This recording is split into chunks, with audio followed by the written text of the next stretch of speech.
Hey everyone, DFA here, welcome back to the channel. And there is a new CV at tier 8, the Enterprise-D, which is kind of the Star Trek version of the Enterprise of... I don't know what I'm supposed to say about this.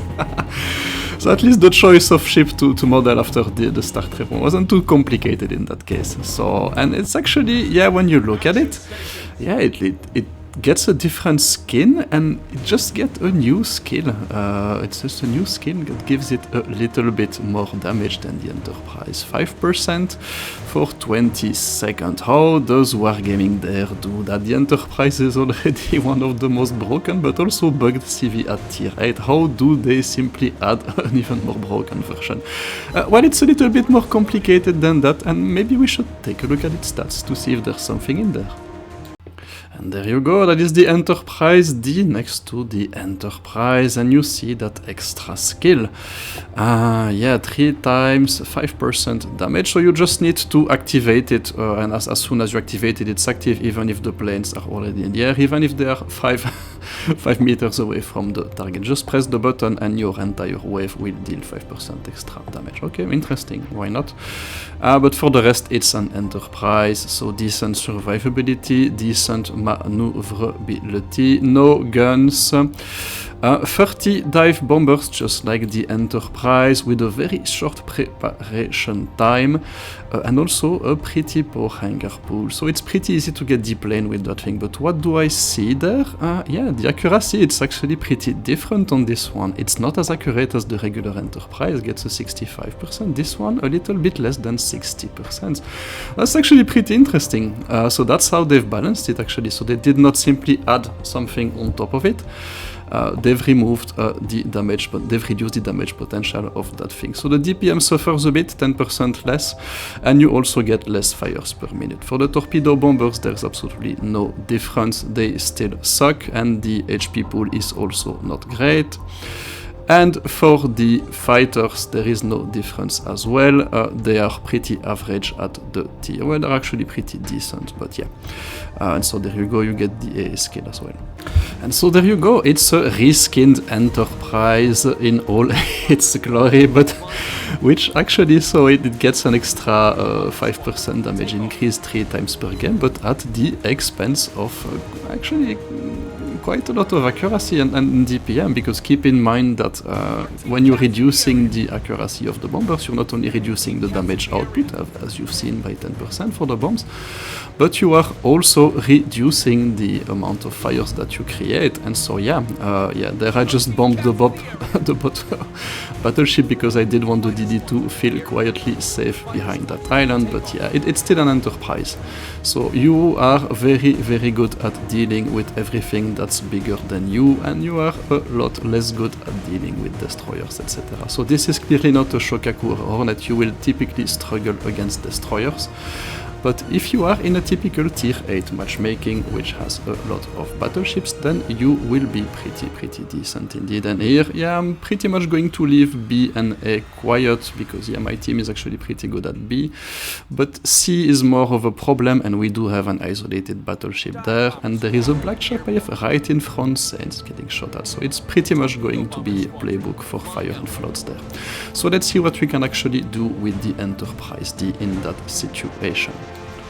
So as I said, when you look at the new skill, you simply need to press the button to activate it right before the planes hit their target. So it's always good to use it when the first wave is just about to hit the target. There you go, just like that.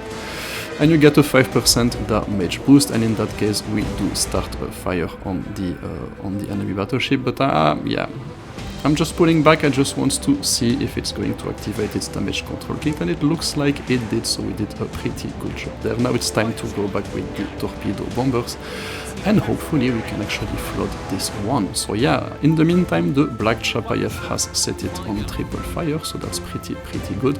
And so that's typically how you play the Enterprise. You really maximize your fire and flooding damage with that thing, and you try to pick isolated targets as much as you can, because your hangar is really awful. And typically center control games or certain situations where you have a few AA ships on the enemy team, yeah, you're not going to last very long.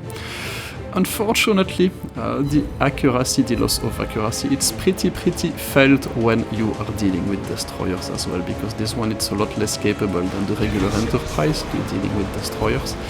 And yeah, essentially your torpedo bombers, they're not amazing for that. You know, the cone it's actually way too big, and if you shoot them from a distance, then you run the risk of missing. So there you go. I'm thinking that this one is actually going to go back, and I do not do a great job because all my torpedoes quietly miss while the DD was busy looking at something else.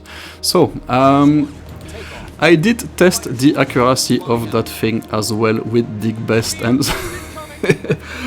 it's not as bugged as the original Enterprise. Let me put it this way: the original Enterprise, so it gets a killer accuracy like 65% stock, but if you add a vanilla commander on it, then it reduces by 5% to something like 60%.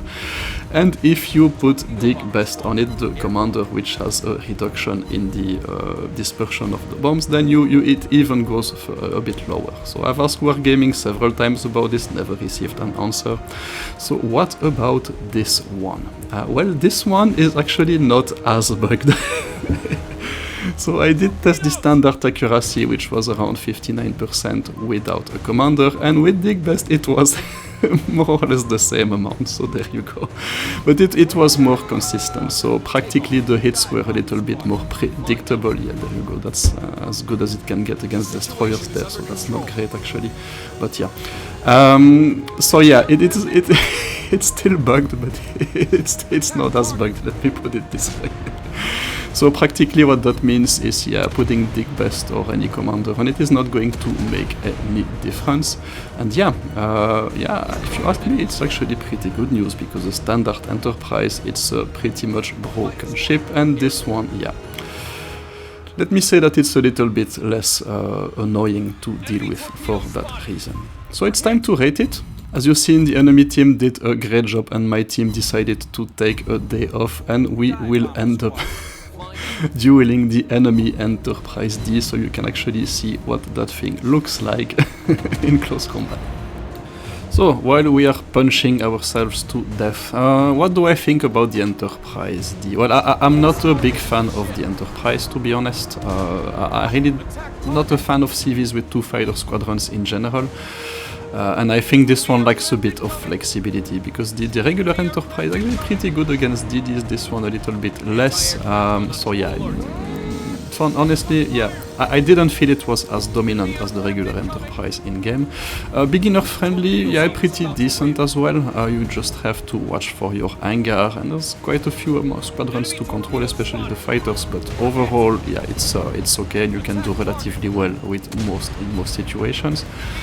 Pretty free-to-play friendly for a premium ship. Yeah, as we've seen, we don't really need a big commander, no need for premium repair kits, etc. So yeah, I think the bundle is a little bit too expensive, to be honest. It's something like, what, 20k for this one plus the commander. So yeah, a bit too expensive in my book, 3 stars and a half out of 5, but yeah, it's still a dominant CV. It's not a bad ship. It's just that if you're going to be super competitive, honestly, a Black Shokaku, Sanzang, or yeah, in my book, even the Hornet, for me, are simply better ships, simply because they are a bit more versatile in terms of the kind of targets they can actually engage. And I would say that the regular Enterprise is, for me, the better of the two ships as well. The plus 5% damage, you will not really feel it in battle, if I'm honest, which is not a bad thing. It's actually pretty, yeah, fairly balanced for a tier 8 CV. So there you go, that's my take on that thing. Yeah, you see my team took a day off except Fume, good job with the cruisers. So the enemy team, yeah, Enterprise did a good job as well. So there you go, yeah, still not a bad CV as I was saying. So take care, stay safe, that was DFA signing out, bye bye.